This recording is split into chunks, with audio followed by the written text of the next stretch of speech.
Okay, so I know that on a couple days ago, I did in fact post a few videos on how to create accent marks in a computer or via whatever technology you're using.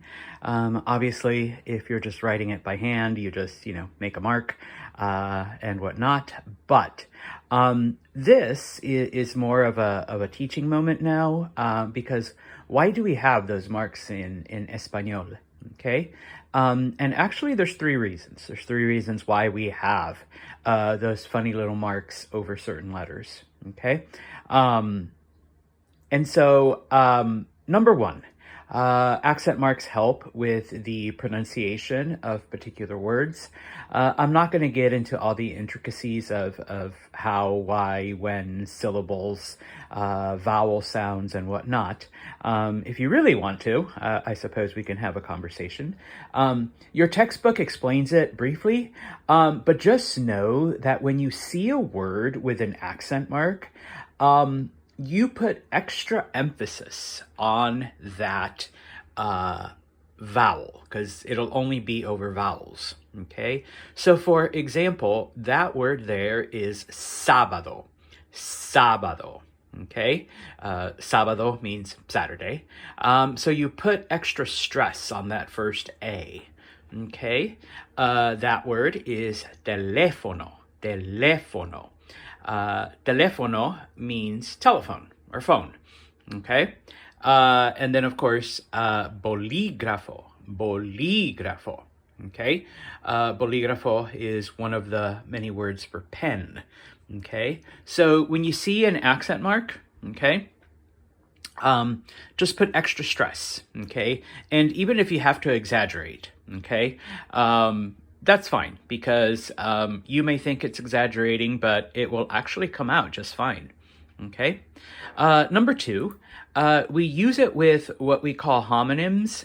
What's a homonym? A homonym is a word homonyms are words that sound alike, but have different meanings. Okay. And of course, we have those in English, two, and two. Okay. T-O, T-W-O, T-O-O. All right. They all sound the same, but each one means something different. Okay. We have the same thing in Spanish. Okay. Except, unfortunately, in Spanish, we don't spell them differently. Okay. But what we do is we add an accent mark. And two of these you've already encountered or you're going to encounter. Okay.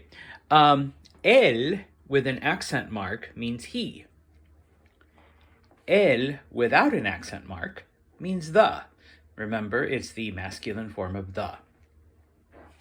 Tu with an accent mark is the informal you, whereas tu without an accent mark is the possessive your. And then finally, si. This one we haven't encountered, but you'll use it quite a bit. Si with an accent mark means yes. Si with no accent mark means if. Okay. Now, there are several more homonyms like this in Spanish, but at the 101 level, these are the three that you'll probably run into the most. Okay. Not until we get into Spanish 2 and higher levels will we worry about, some of the other homonyms that exist in Spanish. Okay.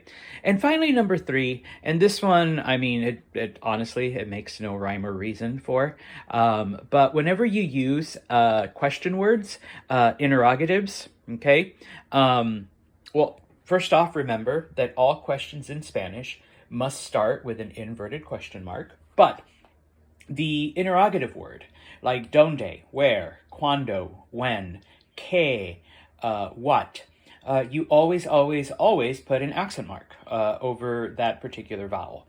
And yeah, I mean, because all of these words can be used in statements. When you use it in a statement, you don't put an accent mark. But when you use it in a question, you do.